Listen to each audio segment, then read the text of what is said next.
Hello, everyone.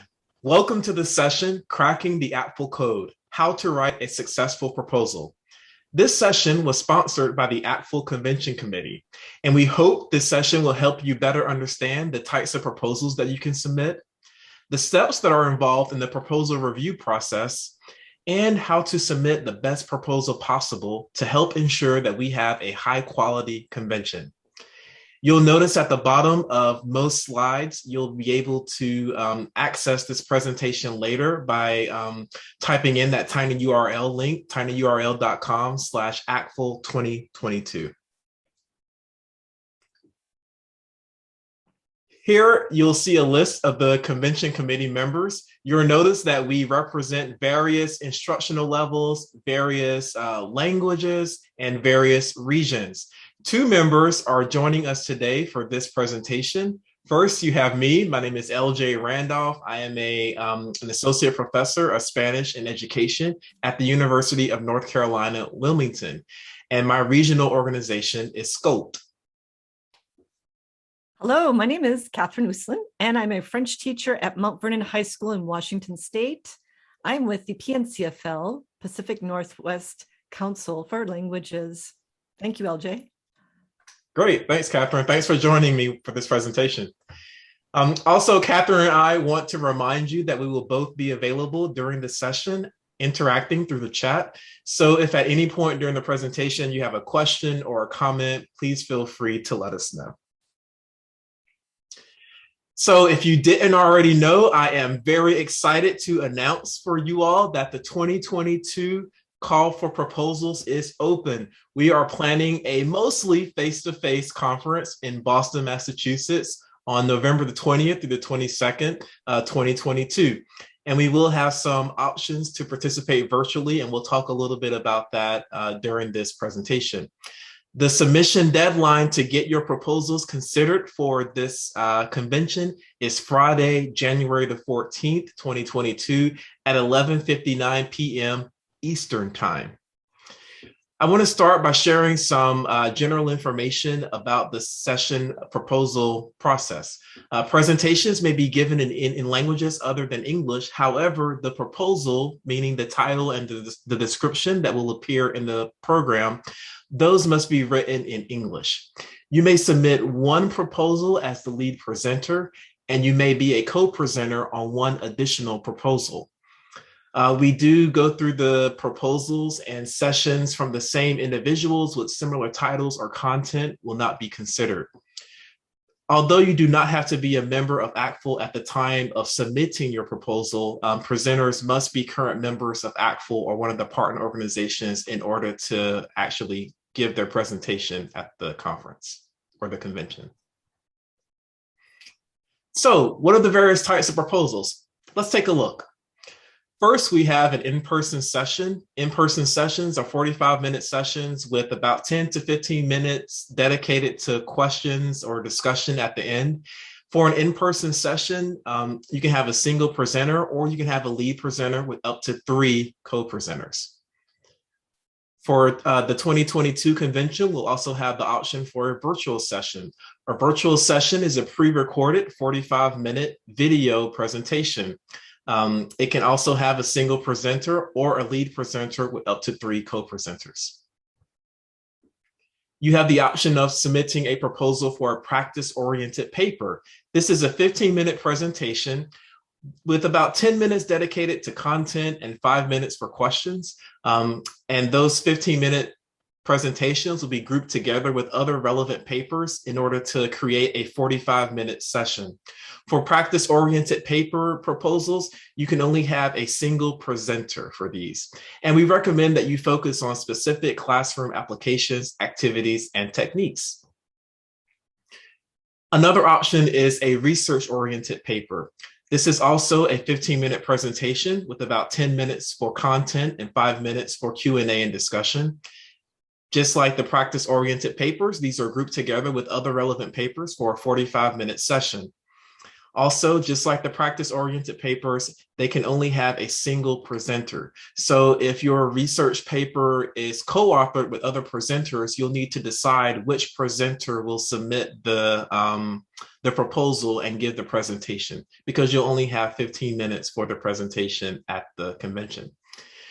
For research-oriented papers, you will present research and implications in an appealing format. So you don't just sit there and read your paper, but you try to engage the audience as much as possible. Another option is a roundtable.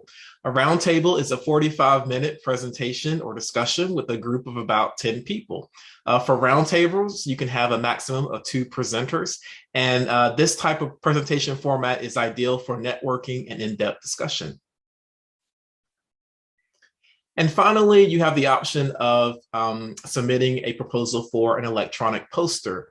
An electronic poster is a presentation of a project or research that is shared on a laptop computer in the exhibit hall during the convention, during a 60-minute session. So you're there next to your laptop computer with your presentation on there, and attendees during that 60-minute session are able to just move about freely in the room to view the presentations and to interact with the presenters. So this is another opportunity for a very interactive, engaging type of presentation format.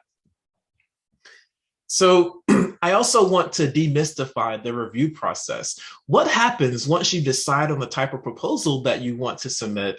What happens from the time that you submit that proposal until the time that the program is actually published? We're going to talk about each of the various steps involved.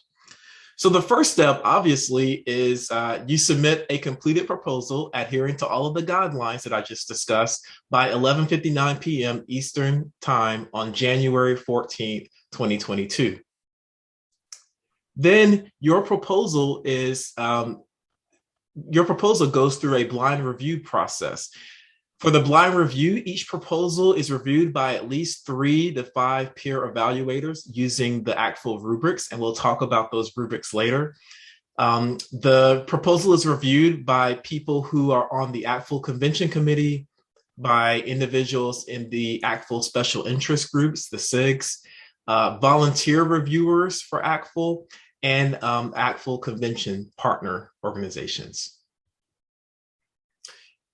Reviewers' ratings are used to produce a rank order of sessions once it goes through that blind review process. And then once we have a list and a ranking of all of the sessions based on that review process, the convention committee then carefully reviews the top ranked sessions to ensure balance of language, audience level, focus areas, keywords, and representation of experts in the field. If a good balance is not achieved among the top sessions, then the convention committee goes beyond those top scores in order to bring balance to the program. So this is where the expertise and professional judgment of the convention committee come into play in this process. Once the sessions are identified for the convention, presenters are notified by email of that decision by the end of April 2022. And that is not the end of the process. What happens next? Well, we as a convention committee continue to meet, we continue to reflect on the review process, and we continue to update that process and update our rubrics accordingly so that we can make sure that the process remains fair, and also that the process continues to select the highest quality among the proposals that are submitted. So as you can see from the review process, the most important element is sort of what happens towards the beginning of that process. Having a great proposal that will be highly rated during the blind review process when it is evaluated against the rubric. So with that in mind, Catherine is now going to guide us through a closer look at the rubrics and offer some suggestions for the proposal writing process. Catherine. Thanks, LJ. It's been real interesting to read these proposals for the past couple of years. And we're just going to take a closer look at the different things that are on our rubrics as raters when we're going through those. So when we look at it, there's a step-by-step process, and we're just looking at the proposal, the title and the description, the relevance of the proposal, the content and purpose. And then we move into the next area, like the outcomes. And then last, perhaps the most important, is some of the strategies for engagements. And those are for the sessions only. So if you're doing a research paper or a practice-oriented paper, that doesn't come into the rubric on that. And if you look, this is the exact rubric that we are given, and we look through that, and it's something like you would give your students as well. So does it meet or exceed the expectations? It's going to get a 4 or a 3. If it doesn't, it's going to be down at a 1 level. Okay, thank you. And the proposal and title description, and there's so much to say about that, but let's just say, you've got to have that engaging, inviting, outcome-based description. The title, lots of people, they perhaps they use a little special tweak in their proposal title, but it's the description that should reflect the content and purpose of your session. And what I've seen so far, our most successful proposals have kind of a theme to them. They've got one sentence that has the hook or the topic sentence, and perhaps they're using a question or two to help set up that issue. Then they have concrete examples of the tools, materials, or ideas to be shared. And finally, they finish it off with how are they going to share group engagement to attract participants? Like, how will they be involved? So if you're following that type of setup, you're going to have a great description. But there are a few things to avoid, especially using first-person pronouns. So we or I or me or my. We don't want to have ourselves identified, so your institution shouldn't be there. And then just those vague titles that if someone was going through the conference, the handout, they would say, I don't understand exactly what I'm seeing here. So teaching language through songs. Okay, that's pretty vague.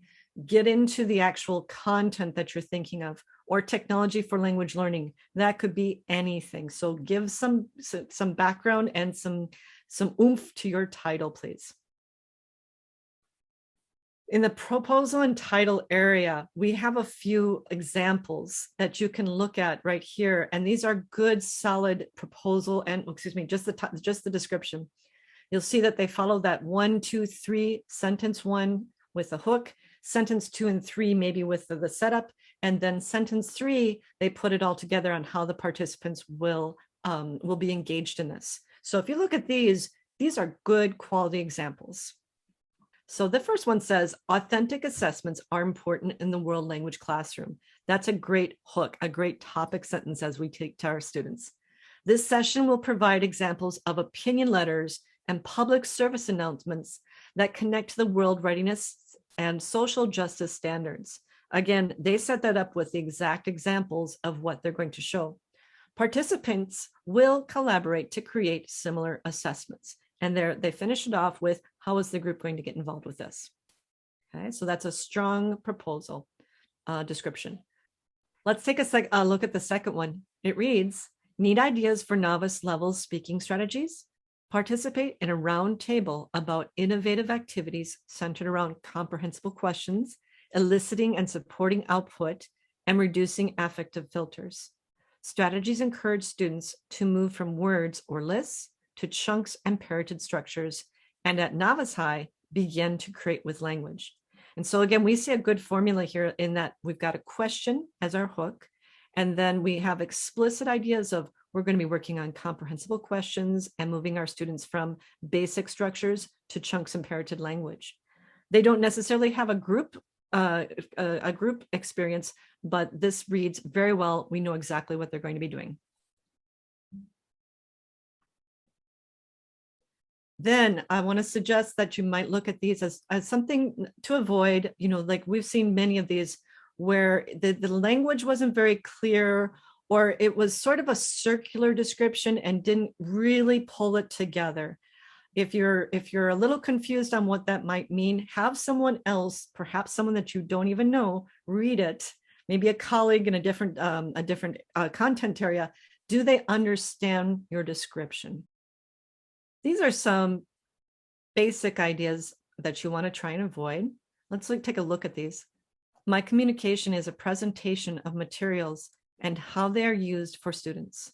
The purpose is to show how to use these materials as tools for language learning. I think what we're looking at here is someone who needs to have it reviewed by another teacher or mentor. The communication wording is a little bit off. We're not quite sure. It's not a communication, it's an actual presentation. We do understand that you're going to be using materials and how they're used for students, but this is an example of like a circular description. There's nothing really given. It's just kind of a tautological exposure. The second one says, I use 2 songs per class with 1 song at the beginning and 1 at the end. Fan videos and lyrics are also shared. This presentation shows the importance of visual and listening input. I think this is a good start, but if this were rearranged a little bit to say this presentation shows the importance of visual and listening input, that's a better topic sentence, right? That's the hook. And even then, it is a bit vague. So what is it about songs that help your students get that visual and listening input? They use the first person, so I would suggest not using the first person for that. And the way that this starts off is I still don't understand what the purpose of this description is. These are 2 examples that you might want to try and avoid. Then our next part is relevance of proposal. Now, you're not actually putting that into your proposal. We as the raters are looking at. And it's important to look at the world readiness standards. If anyone is going to ask me, Catherine, what's that cracking code type of idea? Did you relate it back to the world readiness standards? If not, it's going to score lower, okay? Pull that in as much as you can. When you do that, you've got the 5 C's, you've got something from the intercultural standards, perhaps. You're going to have at least one connection in the content and purpose. So one of those standards connected with your content and purpose that clearly states that you understand what we're doing with this convention and with this proposal. And then explore the innovative approaches to traditional or well-known methods and practices. I think we've all seen quite a few of the same sort of theme or same topic in many of the sessions in the conference handout, and you want to say, what's new? What else can I do with that traditional purpose, practice? And maybe you can add your own idea or twist on that. So the content and purpose, when we're reading these, this is one of the things that I notice the most. And perhaps it's not the one I concentrate on, but it is important that the content and purpose are cutting edge and innovative. Just like we saw in that previous slide, we want to know exactly what knowledge or skills that are being advanced or that advance teaching and learning, okay? So for the content, definitely connect with and research current issues and themes. There's a lot to say on that, but I just want to point out that we have done this convention for many, many years. It's time to look at that next thing. So you can look on social media. There are teachers on LangChat discussing new ideas, new practices, new ways to look. Read The Language Educator. That is a great publication that you're going to find out what are other teachers around the country talking about. The ACTFL forum online. If you are not on the ACTFL forum yet, that's a great way through the My ACTFL portal. You can see many, many threads of discussions that teachers have. And then if you have the opportunity, if you have past conference programs, look through there and see what is it that you notice? What are some of the themes? And then perhaps you want to take off on one of those. And more really importantly, focus on no more than 3 aspects because you have 45 minutes. You cannot change the entire world of language education. So be purposeful for your allotted time. For both of these, for the content and purpose, you definitely want to give some concrete examples. And remember, you have word limits, you have, let's say, space limits. So you want to give those concrete examples on why the topic merits investigation and discussion by language educators. It might be super important to you, but then think about it. Is it big for everyone else? So you want to include the connections to other disciplines, other levels, and other cultures. Even if it's a French, a French-centered proposal, how else can you connect it to other cultures? You really do want to focus on this and demonstrate inclusivity and diversity. There are so many different ways to do that. If you're looking at those 5 C's, I'm sure you're going to find one. And then focus on the learners and educators. It is about you, but really it's about others. Okay, when we're looking at the content and purpose, there's a few things to avoid, especially detailing multiple scholarly articles and citations. When you're writing is what I'm saying. There's a lot of times when I'm reading it and somebody has used up all of their character space just citing different articles. That might not help your reader if they haven't read all of those. Okay, you don't probably want to get into promoting unproductive debates and arguments because that's what social media is for. Actually, it is not. But try and stay away from like pushing those buttons to criticize traditional practices or methods. And then personal narratives, historical retelling. Your work is so important, but when you're writing your content and purpose, you want to look outside what you are doing. Okay, so the outcomes you get to put, you're going to be telling us what will the participants in your session walk out with. Okay, so we have this idea that the outcomes are clear, specific, and measurable. And that is one of the things that perhaps sometimes rates somebody down is we can't figure out what exactly, like the measurable aspect of it. So they align with the content proposal and we can say, absolutely, that seems like something somebody could walk out with. So do offer some explicit outcomes that demonstrate an effective and worthwhile presentation. And you've got to keep in mind that session type limit. If you are doing a regular in-person session, it's 45 minutes. If you're doing a paper, it's 10 to 15 minutes. Within that time, you might not be able to listen, your participants might not be able to listen to the presentation, do multiple activities, create accounts, and ask questions. It's a great idea, but you only have 45 minutes and you need to condense it so that your participants have also time to ask questions. That's one of the biggest things that they want to know. What can I do? What else can I find? Strategies for engagement. This is a very unique thing because when we're in our classroom, we know what strategies for engagement looks like, but for a conference, it might look a little bit different. So you do want to highlight specific examples of participation engagement. So like with technology tools, you don't necessarily have to list exactly which one, but you might talk about using their phones, using their computers. If you've got small or large groups or activities, if you're going to be providing handouts or resources, and especially there is time for questions. If you want, there's an optional thing. You can provide a rationale or relevance to those modes of engagement. I'm going to have the group talk about this so that we can come to that. Put it down there and help us understand why you are choosing those strategies. But you do want to avoid vague or tautological, that's that circular statements. For example, there will be active participation between the presenter and the participants. Yes, we know that. I will use my presentation tool as my mode of presentation. The participants will have to interact with the slides to complete the activities. Those are kind of vague. You want to avoid also recapping the content and purpose statement in your strategies for engagement. You don't need to tell us again why you're doing this. Tell us how you're going to engage people. And that also goes with, you don't need to outline the presentation format. First, I will do this, then I will do that. Definitely keep it short and tell us what is it that the people in your presentation are going to be doing and coming out with.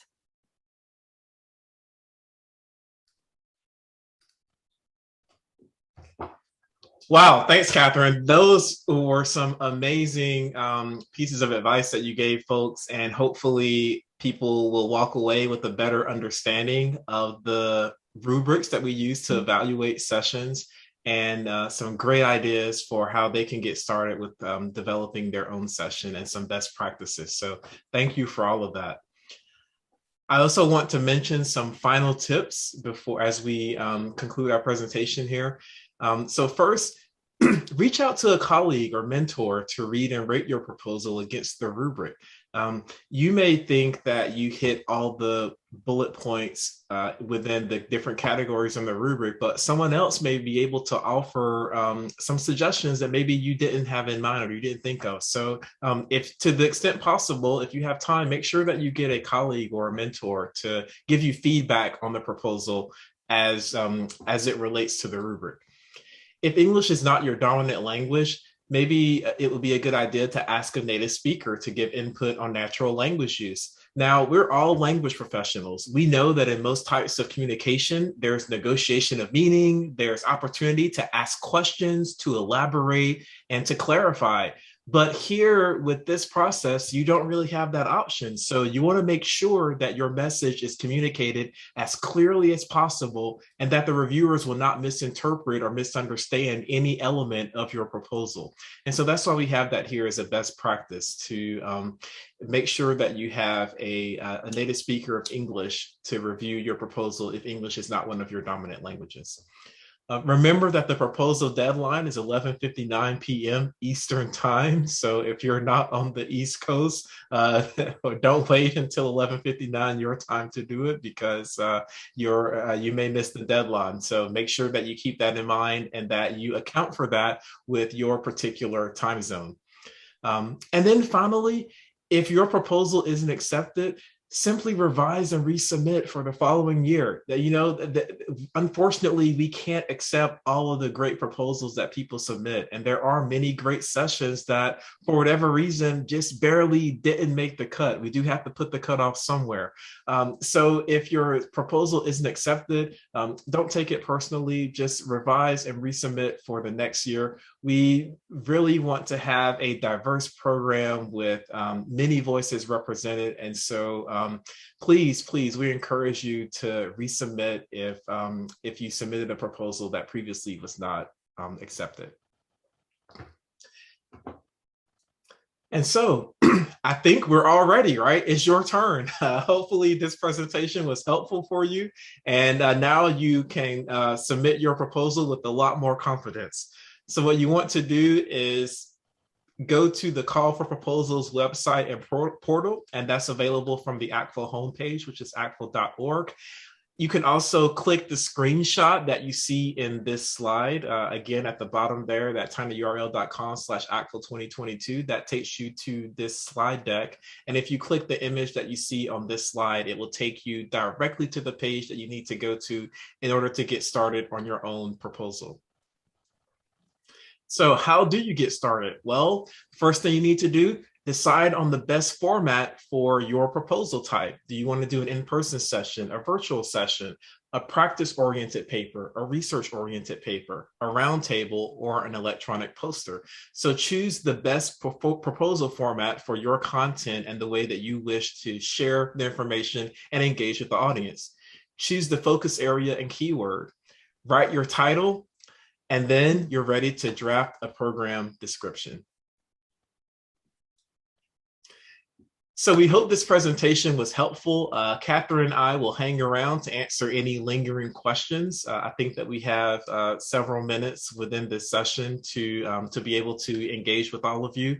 So please keep your questions coming.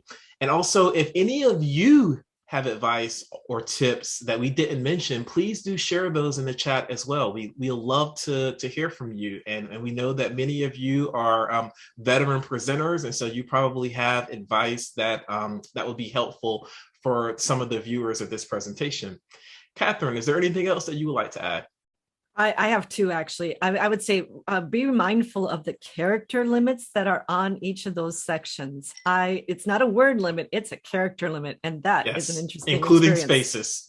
Including spaces, right? And then the second thing is, I'm really excited. I thought of my next ACTFL proposal the minute after I submitted this year's. So don't wait until the last minute, because the winter break, that's a great time when you think that you're going to be able to get involved, and then family life happens, and it's then January 14th at 11 o'clock, and you're thinking, what am I going to do? So just start right away, start thinking about it, and set it down into words. Great. Well, Catherine, thanks for joining today. And like I said, we'll be sticking around until the session ends. And we left a few minutes at the end because we really wanted to be able to respond to the specific questions that all of you had. So please make use of that chat box and let us know what you're thinking. Thanks. Thank you. Have a great convention.